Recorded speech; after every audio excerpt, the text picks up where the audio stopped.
আমি আপনাদের এলাকার সন্তান, আমি আপনাদের সাথে থাকতে চাই, আপনাদের দোয়া চাই। আমি আপনাদের দোয়া নিয়ে রাজনীতি কি করি না করি বড় কথা নয়, কি পেলাম না পেলাম বড় কথা নয়। বড় কথা হলো আপনারা যদি আমাকে স্নেহ করেন, দোয়া করেন, এটাই আমার বড় প্রাপ্য। তাই আমি মুরব্বিদের কাছে আমি দোয়া চাচ্ছি।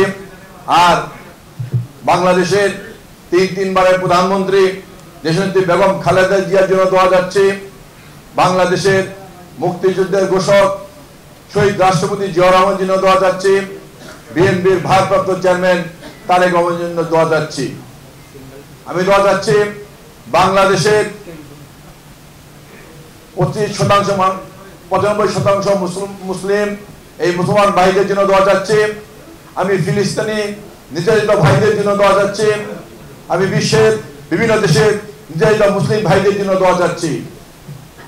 সর্বোপরি একটি কথা বলতে চাই, আমরা দীর্ঘ 16 বছর বিএনপির ভারপ্রাপ্ত চেয়ারম্যান তারেক রহমানের নেতৃত্বে ঐক্যবদ্ধভাবে আন্দোলন সংগ্রাম করেছি দেশের গণতন্ত্র প্রতিষ্ঠার জন্য, মানুষের ভোটের অধিকার আদায়ের জন্য, বাংলাদেশের স্বাধীনতার সার্বভৌমত্ব রক্ষার জন্য, বিশেষ করে বাংলাদেশের ইসলামী মূল্যবোধকে প্রতিষ্ঠা করার জন্য।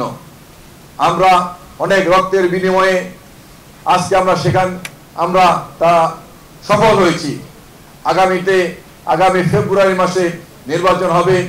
আমরা বিশ্বাস করি বাংলাদেশের এই 95% মুসলমান দেশে বাংলাদেশের মানুষ ইসলামী মূল্যবোধকে রক্ষা করার জন্য, বাংলাদেশের গণতন্ত্র প্রতিষ্ঠা করার জন্য, বাংলাদেশের স্বাধীনতা সার্বভৌমত্ব প্রতিষ্ঠা করার জন্য সবাই তারেক রহমানের পক্ষে তথা বিএনপির পক্ষে রায় দিবেন।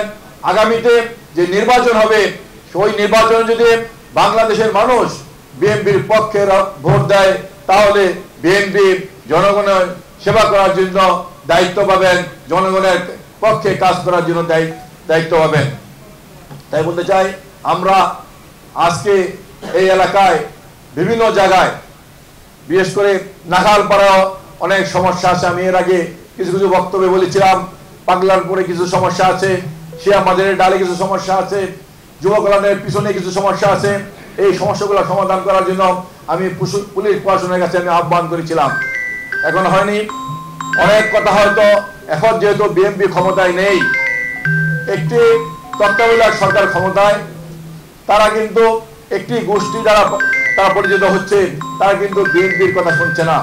আমি আপনাদের কাছে এটা আশা করতে পারি, যদি বিএনপি ক্ষমতায় আসে এই এলাকার একটি সন্ত্রাস মুক্ত, মাদক মুক্ত, চাঁদাবাজ মুক্ত এলাকা হিসেবে আমি প্রতিষ্ঠা করার জন্য কাজ করব।